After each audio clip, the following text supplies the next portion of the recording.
Hello Year 10, welcome back. Today we'll be looking at the rate of photosynthesis. We'll be building on yesterday's work regarding the raw materials required for photosynthesis and the products that are synthesised during the process. So today we'll be focusing on 3 different factors that impact the rate of photosynthesis and discussing how and why each of these happen. Before we get started, I'd like you to do a quick quiz. So please pause the video now and answer the following 6 questions. So, answers. Which product produced by photosynthesis is the food for the plant? Okay, so we're talking about glucose there, because glucose is used as a for respiration. Number 2, which gas is used during photosynthesis? That would be carbon dioxide, or CO2. Make sure that O's are capital, please. Question 3, which gas is produced by photosynthesis? And again, oxygen, or O2, capital O, small 2. Number 4, name the parts of the cell that contain the chlorophyll. That's our chloroplasts. And what role does chlorophyll play in photosynthesis? So chlorophyll captures the photons of light, so it contains the receptors for light energy. Question number 5, write down the word equation for photosynthesis. So you should have carbon dioxide plus water equals glucose and oxygen. Doesn't matter which way round you have the reactants and the products, but essentially on the left hand side you need to have carbon dioxide and water. On the right hand side you need to have glucose and oxygen. Name the chemical substance with the symbol C6H12O6, and that should be glucose. So, have a bit of thinking time. Photosynthesis doesn't always happen at the same rate. What are the factors that can affect the rate of photosynthesis? Think about that. Here's a clue. There are 3 of them. Write down your ideas. So, we have the effect of light intensity, the effect of carbon dioxide, the effect of temperature. Make sure that you put the word temperature and not heat. Any one of these factors can become a limiting factor. So this means that the factor is stopping photosynthesis from happening any faster. It could be that in the case of temperature, it's either too low or too high. Okay, it could be the fact that it doesn't matter how much more light intensity you add or how much more CO2 you add, there is another factor limiting the rate of photosynthesis. There's often more than one limiting factor when we're looking at increasing our rate of photosynthesis. So let's look. So here we have a graph showing light intensity, and up the y-axis we've got the rate of photosynthesis, and along the x we have the light intensity. So you wouldn't be wrong for the first part of the graph saying that if you increase the light intensity, you increase the rate of photosynthesis. And you could say that this relationship was directly proportional. However, what we see as we approach the sort of curve in the graph is that begins to slow down, and then it levels out. And then it doesn't matter how much we increase the light intensity by, there is no increase in the rate of photosynthesis. So what we can conclude at this point is that there is another limiting factor, and that limiting factor could be either carbon dioxide or temperature. So there are some conclusions that we can make here. We need to be using a nice or no statement to say the greater the light intensity, the greater the rate of photosynthesis, up until a point. And that is really important because it doesn't go on indefinitely. And if you don't clarify that, actually, it means that you haven't understood the graph correctly. So what we've got here is another experiment. Now, this is the main experiment which you'll be doing as a required practical. And we've got a lamp and some pondweed. Now, some people are saying, well, how are we measuring the rate of photosynthesis? And that's a good question because actually it's really difficult to measure the reactants and the products in normal plants. Now, you'll notice that I've got pondweed here, and that's an aquatic plant. They could give you any aquatic plant. It really makes very little difference. However, what we do need to be aware of is the fact that that aquatic plant produces bubbles of oxygen as a response to photosynthesis. It releases that oxygen into the water. So those bubbles of oxygen can be counted. Now notice, as from my diagram, all the bubbles are different size, so they are not the most accurate way of measuring the rate of photosynthesis. It's quite a crude way, but it is the most common way. If we wanted to make our recordings more precise, we would use something called a gas syringe. So you may want to take a second to explain why we're collecting our results this way, why we're using aquatic plants. And you'll also see on the right hand side that we've got our lamp that is basically being moved any distance from the pondweed. It's worth noting that light intensity is 1 over d squared. So distance and light intensity, also though they're related, they are not the same thing.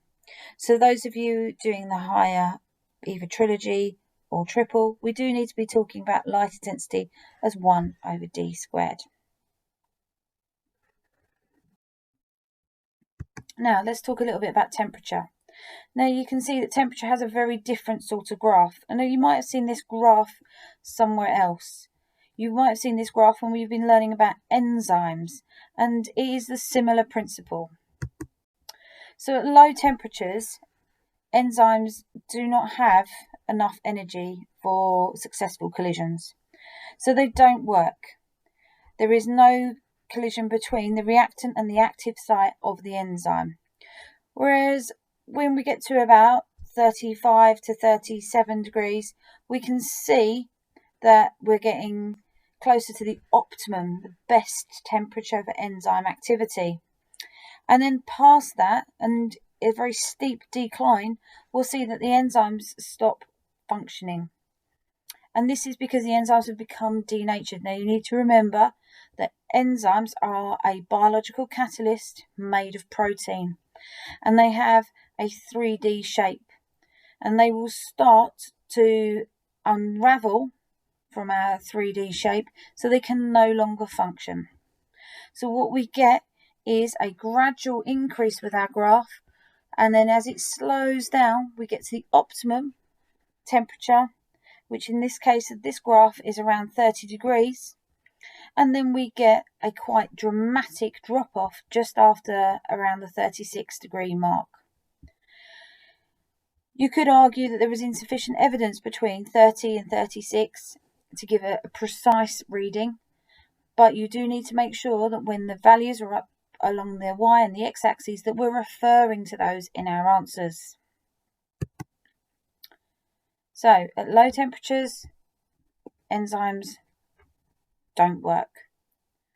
At high temperatures, it's not that they don't work, they are denatured, so they no longer are able to work. So let's look at my third graph, which is carbon dioxide. So a very similar graph to light intensity, where we see a directly proportional relationship for the first part of the graph, then with a gradual slowing, then a plateauing. So think about the following 3 questions. Why is carbon dioxide so important? I suggest you pause the video now and see if you can answer these 3 questions.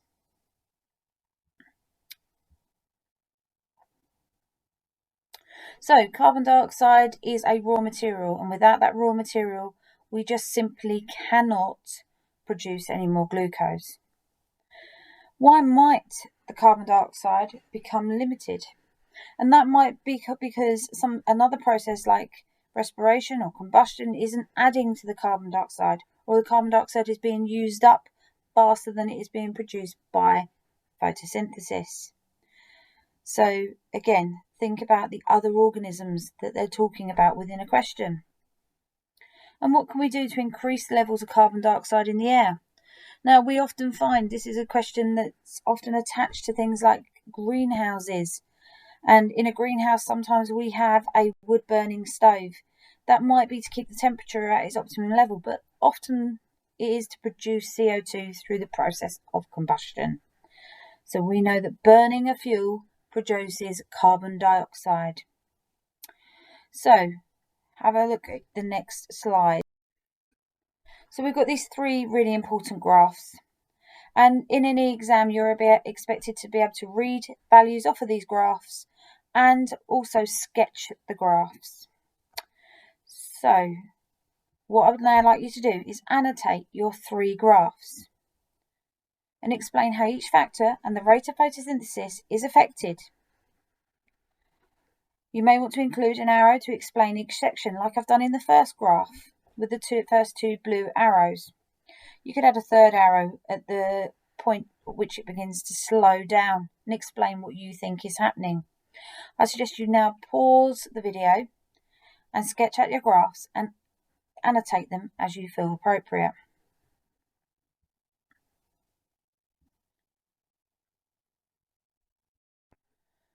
So, the rate of photosynthesis is affected by limiting factors. What is meant by a limiting factor? Give three environmental conditions that can affect the rate of photosynthesis. And then true or false question. The rate of photosynthesis can be affected by the amount of chlorophyll in the leaves. Have a go at these questions just quickly.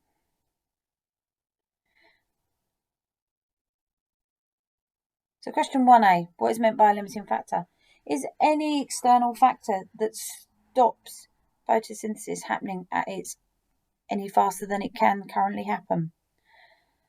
Okay, our three environmental factors. Now hopefully we've remembered these: temperature, light intensity and carbon dioxide.